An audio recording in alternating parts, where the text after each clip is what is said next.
Have you ever felt like your mind is a battlefield, pulled in 100 directions, trying to stay strong, yet breaking down inside?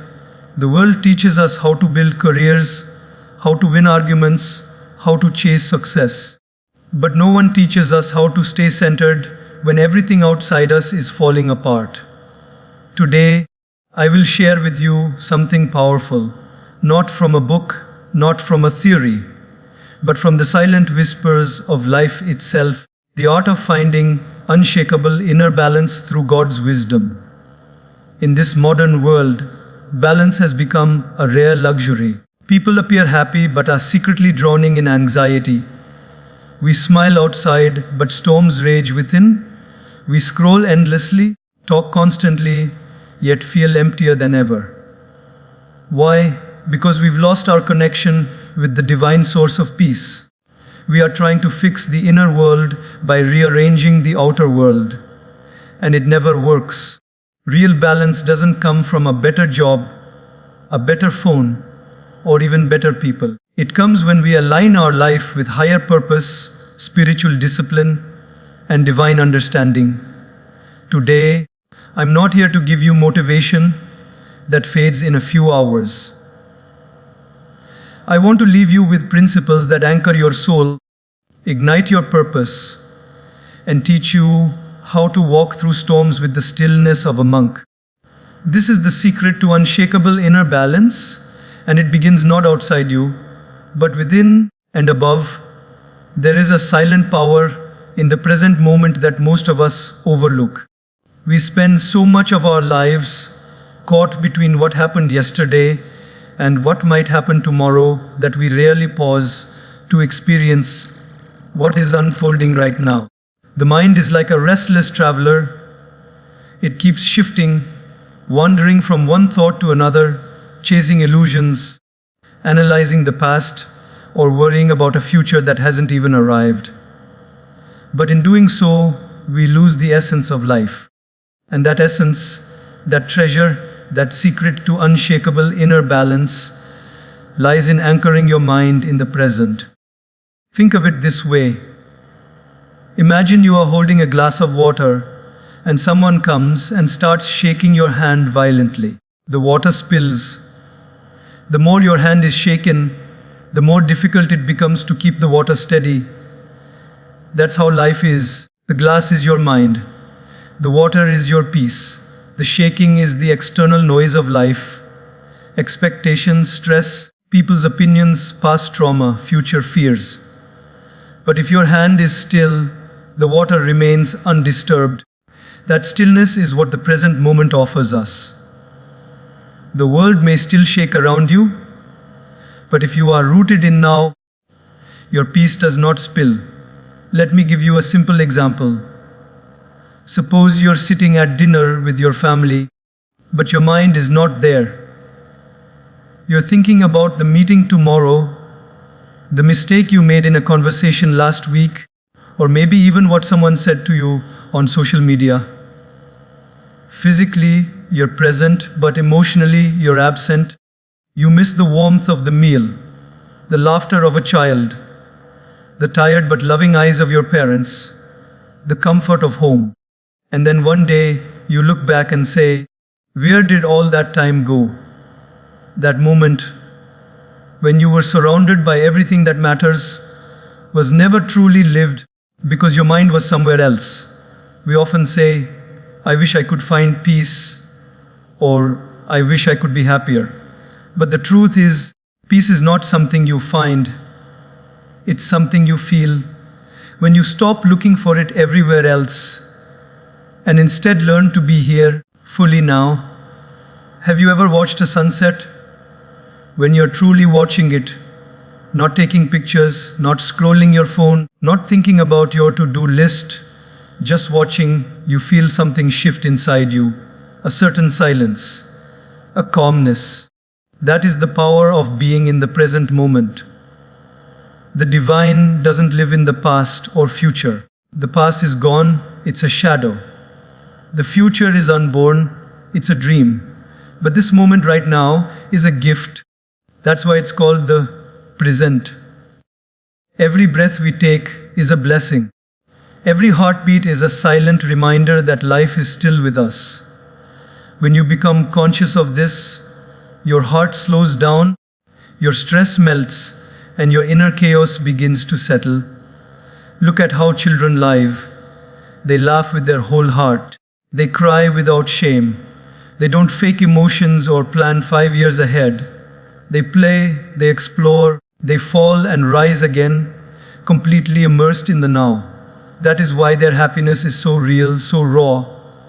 Somewhere, as we grow older, we trade this spontaneity for overthinking. We replace wonder with worry. And slowly, we disconnect from the joy of being alive. Living in the present doesn't mean ignoring responsibilities or becoming careless. It means you do what needs to be done today with your full presence. You plan when it's time to plan. You reflect when it's time to reflect. But your mind doesn't dwell endlessly in places where your control ends. True spiritual growth is when you can sit silently in a room and feel full. When you can eat a meal and taste every bite. When you can walk on the street and actually notice the trees, the sky, the wind, without rushing towards something. The ancient scriptures and saints have always said, the path to God is not somewhere far away. It is through awareness. When we are aware of our thoughts, our actions, our feelings, we become conscious beings. We start living with intention instead of in reaction. And the more aware we are of each moment, the more connected we feel to the divine source of peace within. Try this the next time you feel overwhelmed. Pause. Take a deep breath. Feel the air fill your lungs. Feel your feet on the ground. Listen to the sounds around you. Let go of what happened before. Don't race toward what's next. Just be still. Just be here. In that moment, you will find something sacred, a stillness that speaks louder than words, a silence that is full of meaning. That is the beginning of balance. In every moment lies a choice. To be present or to be lost, choose presence. Because the secret to unshakable inner balance is not out there. It's here, in this breath, in this silence, in this now. Have you ever noticed how often your mind travels?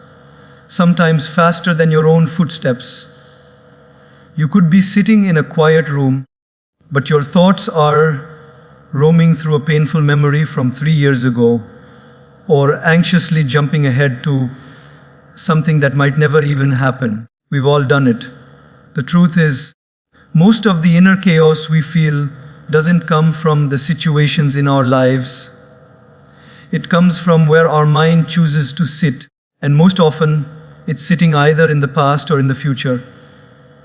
But peace, true peace, lives only in one place, the present moment.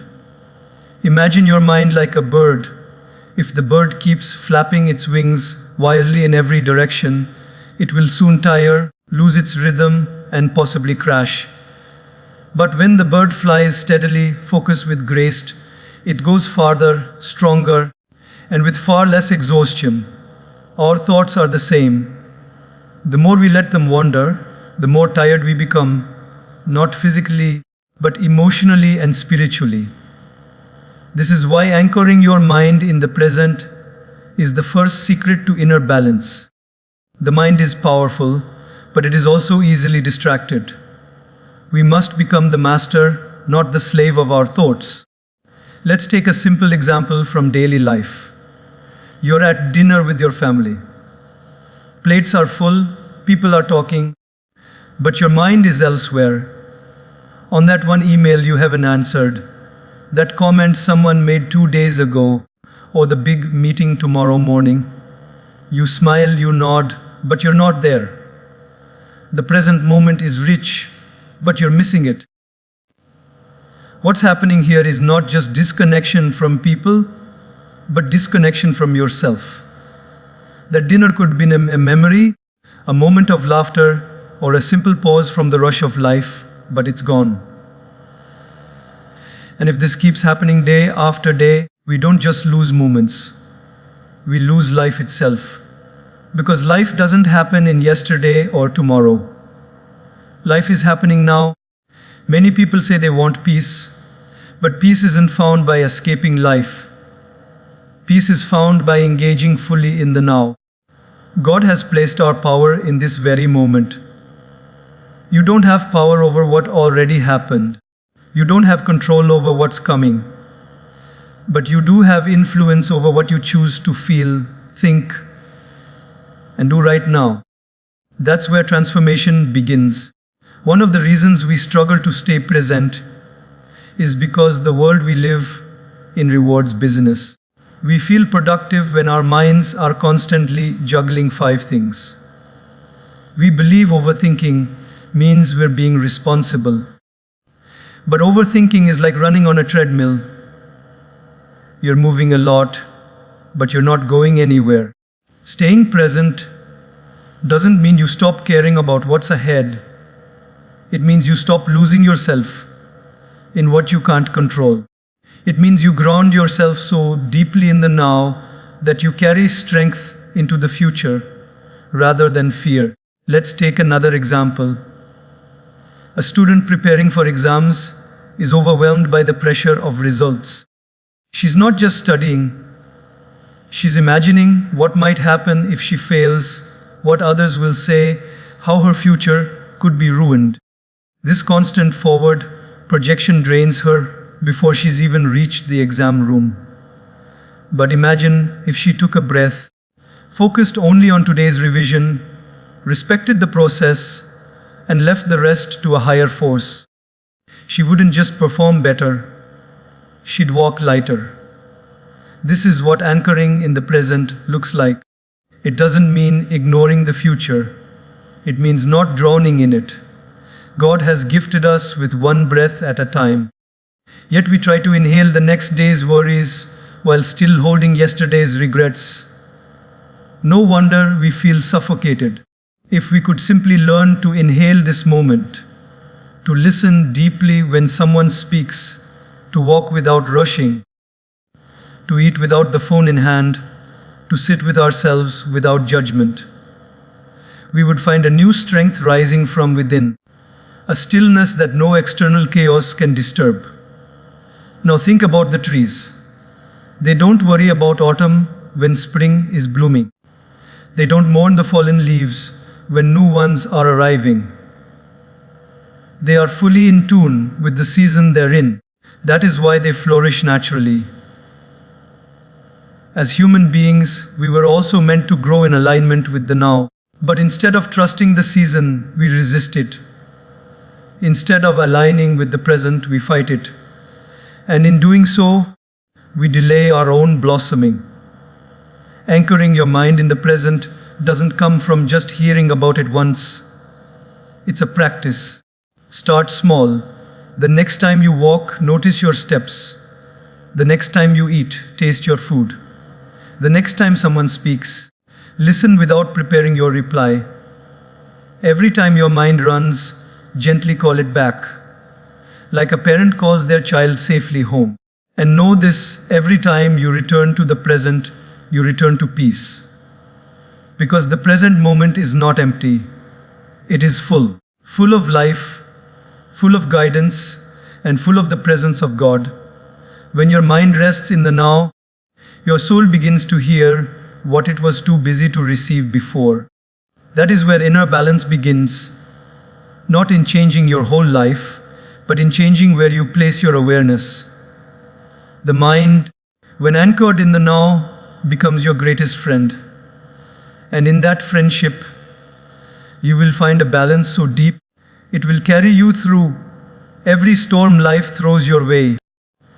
When we talk about anchoring the mind in the present, it may sound like a simple idea, yet it's one of the most profound spiritual practices that lead to true inner balance.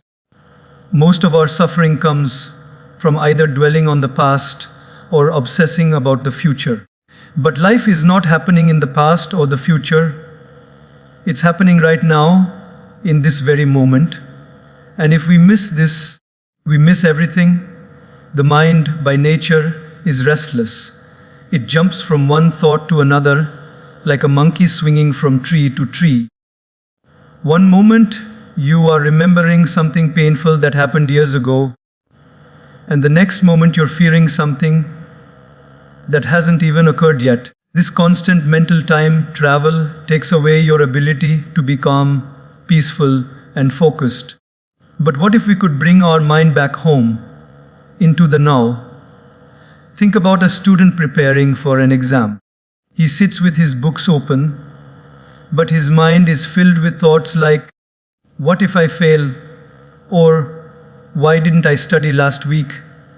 These thoughts are not helping him study. They are draining his energy. He is mentally trapped in the past and the future, while the only time he can actually make a difference is now. When you learn to bring your attention fully into the present, you begin to work with your full potential. Your decisions become sharper, your focus becomes deeper, and your inner balance becomes unshakable. Even spiritually, the divine presence of God can only be experienced in the now. God is not sitting in your past regrets or your future anxieties. He is here, now, waiting for you to show up. Another example is when someone goes through a heartbreak. The pain feels unbearable. The mind replays what was said, what went wrong, and what should have happened. The person stays stuck in the same emotional loop, hoping for a different past. But life doesn't work like that. The more we revisit the past, the more we bleed in the present.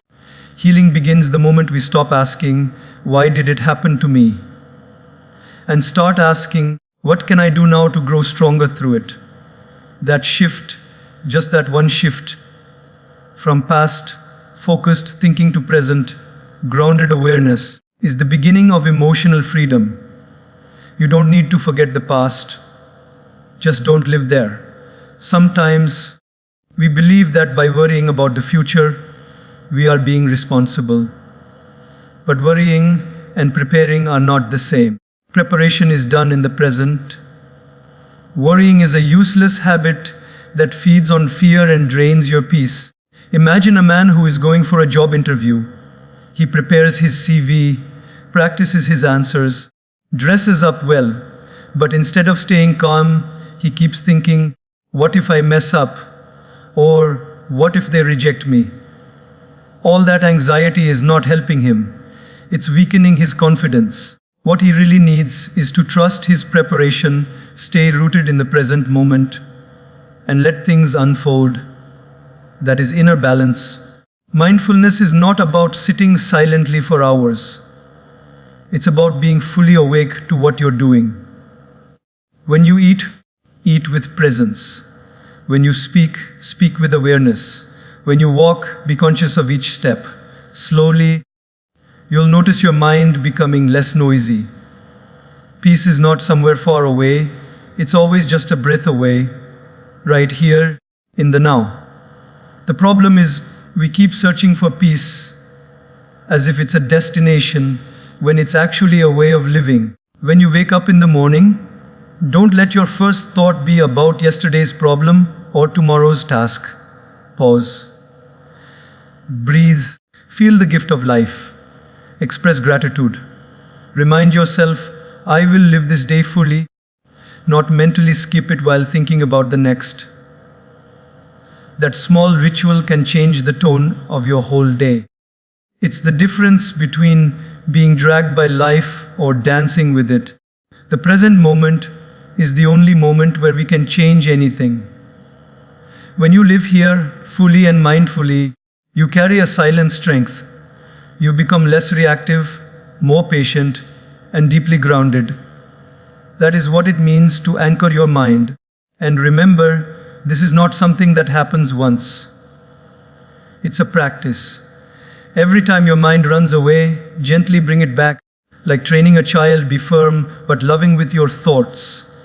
Say to your mind, now, come back, be here. The more you practice this, the more you'll notice your life transforming. Not because the world changed, but because your presence did. That presence, rooted in God's gift of the now, is your real power. It's the secret to peace, the secret to clarity, the secret to inner balance. In the noise of our fast-paced lives, we often overlook a subtle yet powerful force shaping our inner state, our company. The people we surround ourselves with carry energy, influence, and vibrations that can either anchor us in peace or throw us into chaos. Imagine your mind as a quiet room. Now imagine every person you allow into your emotional space as someone stepping into that room. Some walk in with music, some with noise, some with wisdom, and others with conflict. If you keep allowing people who only bring their personal storms into your space, soon your room, your mind will stop feeling like home. Your inner balance is sacred. It's not something to be tossed around casually, and yet most of us fail to guard it. We're constantly absorbing energies, words, and emotions from the people around us, unconsciously allowing their presence to shape our moods, our thoughts, and even our decisions. This is why the company we keep is not just a social choice, it is a spiritual one. Think of it like this. If you were thirsty, would you drink from a dirty glass? Probably not. Then why do we allow toxic, negative, or emotionally draining people to feed our minds and hearts every day? A spiritually clean inner circle doesn't mean you only stay around perfect people. It means you choose people who are trying to grow, trying to stay honest, trying to connect with a higher purpose, and trying to live with values. These are the kinds of people who, even in their imperfections, uplift your spirit. Let's look at a real life example. Imagine two friends. One always sees the worst in every situation, constantly complains, gossips, and fuels your anger. The other reminds you to breathe, to reflect, to respond with kindness, and to focus on what you can control. Which one leaves you feeling lighter? Which one leaves you drained? Over time, the one who feeds your mind with negativity will exhaust your soul, no matter how entertaining or familiar they are. And the one who reminds you of your values and your connection to something divine will create space for balance and strength in your life. We must become intentional about the emotional environment we live in. A clean inner circle is not about cutting people off with pride. It's about honoring your peace with humility. It's about recognizing that your time, energy, and mental clarity are precious.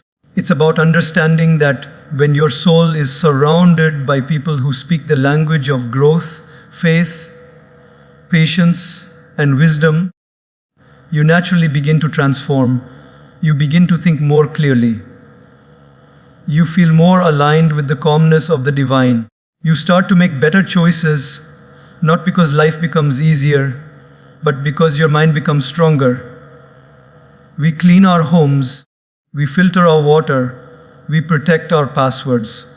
So why don't we protect our peace? We must start filtering our inner circle with the same awareness. Are the people around you helping you evolve, or are they making you revolve around drama, fear, and ego? Are they drawing you closer to your spiritual center or further away from it? This doesn't mean we hate or judge those who are negative. In fact, we can love them, help them, or pray for them. But we don't have to make them the loudest voices in our lives. Sometimes, the most compassionate thing we can do is love someone from a distance while protecting our peace from a place of balance and maturity. Let's also not forget that being part of someone else's inner circle means we must take responsibility for the energy we bring into their life. Are we spreading calm or chaos? Are we helping our friends connect with peace or drowning them in our own storms? Spiritual cleanliness is not only about protecting your mind, it's about being a source of light for others too. In the end, a clean inner circle is like fertile soil. When you plant yourself in it, you naturally grow. Your faith strengthens. Your reactions soften. Your goals become clearer. Your connection with God deepens. It's not just about staying away from negative people. It's about surrounding yourself with people who reflect the qualities you want to cultivate: honesty, simplicity, compassion, wisdom, and a sincere desire to grow spiritually. The journey to unshakable inner balance isn't a lonely one, but it's not for everyone either. You must walk with those who don't just talk about peace, but live it, seek it, and honor it. When you find those souls, hold on to them, nourish those relationships, and just as importantly, become that soul for someone else. Because at the end of the day, peace is not something we chase, it's something we choose. With the right thoughts, the right focus, and yes, the right people. There's something sacred about taking time out of your day just to sit, breathe, and remember that you are more than your roles, your stress, and your responsibilities. But unfortunately, many of us only turn to prayer or meditation when everything starts to fall apart. It's like trying to patch a boat when it's already sinking. What if, instead, we treated our connection with God like the air we breathe? Constant, essential, non-negotiable. Imagine someone charging their phone only when it dies completely. They're in the middle of a call, the screen goes black, and now they're running around looking for a charger. That's how we live our lives spiritually. We go about our routines, stressing, striving, scrolling, surviving, and we forget to charge our soul. And when life gets overwhelming, when anxiety rises, when we feel like we can't take it anymore, only then do we drop to our knees, being chosen. But if we made it a habit to connect to the divine source daily, we wouldn't be so drained when life tests us.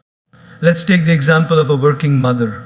She wakes up early, prepares breakfast, gets the kids ready, works a full shift, comes home, helps with homework, and cooks dinner. In the middle of all this chaos, where is the space for her inner peace?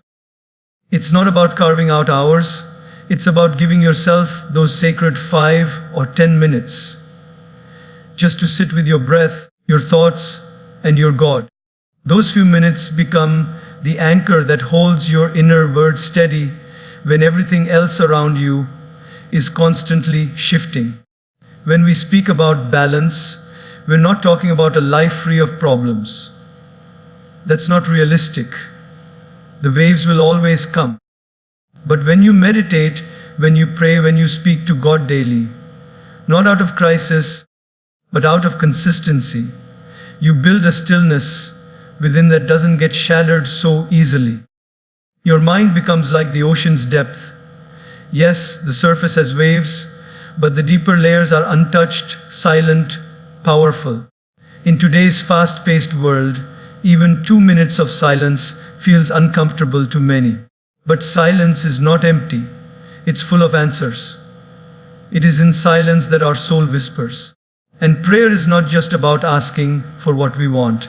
It's about aligning our heart with what is true, what is eternal. It's a surrender, not of weakness, but of wisdom. It says, I don't have to carry this all alone. I have a higher power walking with me. Think of the most successful people, not just materially, but emotionally and spiritually. You'll find a common habiting intentional stillness.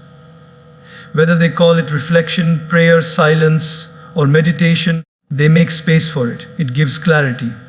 It sharpens focus. It helps them detach from the noise of the world and reconnect with the voice inside that really matters. And when the hard days come, and they always do, those who have maintained this daily spiritual discipline don't crumble. They may fall, yes, but they don't break. They rise quicker. They see through the problem with clear eyes. Because in those sacred minutes every day, they've been strengthening something invisible, an inner fort that no storm can destroy. Take a school teacher, for instance. Every day she walks into a classroom of restless kids, dealing with short tempers, long hours, and little appreciation. Without a spiritual reset each morning, she might burn out within weeks. But 10 minutes of guided meditation, a silent prayer of gratitude, or even reading a line of divine wisdom can equip her with the calm and patience that makes her not just teach, but inspire. That's the secret. Prayer and meditation are not for escaping life, they're for empowering us to live it better. They're the gym for the soul.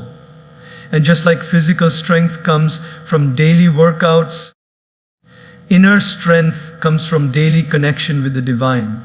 You don't have to be perfect in it. You just have to show up. Some days your mind will wander. Some days you'll feel nothing. But over time, like water shaping rock, your spirit begins to transform. You become less reactive, more grounded, less worried, more centered. God isn't just watching from above, God is present within. Every time you pause and connect, you're lighting a flame inside. That flame becomes your guiding light, not just in peaceful times, but when things get messy, when people misunderstand you, when plans fall apart, when you're overwhelmed. That small flame you've nurtured through daily prayer or meditation will remind you you are held. You are guided. You are more than this moment. So let's not wait for our minds to collapse before we turn inward. Let's make this a daily ritual, not out of obligation, but because we owe it to our own well-being. Even in the busiest life, we can offer 5 minutes to the one who gives us breath. Because in those 5 minutes, we don't just connect with God, we reconnect with our highest self. And that is where unshakable inner balance begins. Letting go of the illusion of control is one of the most liberating realizations we can have in life. We live in a world that constantly teaches us that control equals power. From our careers to our relationships, from our schedules to our social image, we want to script everything down to the last detail. But the truth is, life has its own plans, and no matter how much we try to predict, prepare, or prevent certain things, they still happen in unexpected ways. The stress that builds within us isn't always from the situation itself, but from our attachment to how we believe things should be. And here's where we find a divine lesson, not in resistance, but in surrender. Take a simple example from daily life. You're driving to work, and despite leaving early, you're stuck in unexpected traffic. You glance at your watch, your heart races, your mind floods with frustration. Why today? Why now? You honk, you sigh, you shake your head. But what does all that control do? Nothing changes the traffic, but everything changes within you. Now, imagine the same scenario, but instead of resisting it, you accept it. You breathe. You use the time to listen to a calming podcast, or maybe even just reflect. You realize, I can't move the cars, but I can move my mindset. That shift is powerful. That shift is peace. Many of us live like the captain of a boat in the middle of a storm, trying to control the waves instead of adjusting the sails. And in doing so, we exhaust ourselves. The irony is, we're not even in charge of the sea. We're just trying to navigate through it. Life will bring storms, loss, disappointment, sudden changes, illness, heartbreak. But inner balance is not about stopping the storm. It's about finding the stillness within despite the storm. The wise understand that control is not about dictating every event, but responding to events with a balanced mind and a surrendered heart. Imagine a mother watching her child grow. In the early years, she controls what the child eats, what they wear, when they sleep. But as the child grows older, her control has to evolve into guidance. She realizes she cannot shield her child from every fall or failure. So she shifts from controller to supporter. That's wisdom. That's real love. That's what we must learn with life too. We can guide, we can influence, we can act with intention, but we cannot play God. The more we try, the more we suffer. Letting go doesn't mean we stop caring. It doesn't mean we become passive or indifferent. It means we care deeply, act wisely, and then surrender the outcome to a higher force. That is where true inner balance lies. It's not in trying to manipulate everything, but in trusting that whatever unfolds is either a lesson or a blessing. Often, what seems like a loss in the moment reveals itself as protection in hindsight. Think about the job you didn't get, the relationship that didn't work out, the plan that collapsed, all of which seemed painful, but later led you to something better, deeper, more aligned with your purpose. That's life's divine plan in motion. This surrender is not a weakness. It is the highest strength. It is the strength of those who trust in the unseen, who walk with faith rather than fear, who do their part and then let go. Think of a farmer. He plants the seed, waters the soil, nurtures the land. But beyond that, he cannot force the rain nor command the sun. He does his part and waits patiently, trusting the process. That's not laziness. That's alignment with the laws of nature, with the wisdom of the divine. In our relationships too, trying to control people only distances them. Real love is not ownership, it is freedom. You don't hold someone with your fists, you hold them with your heart. You don't force them to behave how you wish. You inspire them by how you live. When we let go of control in our relationships, we make space for honesty, growth, and true connection. We stop expecting others to complete us and start completing ourselves. When we let go of control, we also let go of fear. Fear often arises when we feel things are slipping beyond our grip. But when we trust that there's a higher intelligence guiding everything, the fear fades. Imagine holding a heavy bag for hours, arms aching, and someone says, "Just put it down." That's what surrender feels like, a soul unburdened. So, if we truly seek unshakable inner balance, we must embrace this sacred truth. We are not the ultimate controllers of our destiny. We are co-travelers, co-creators, instruments in the hands of the divine. We act, we love, we strive, but with humility and faith. Let go, not because you've given up, but because you've grown wiser. Let go, because sometimes the most powerful thing you can do is trust.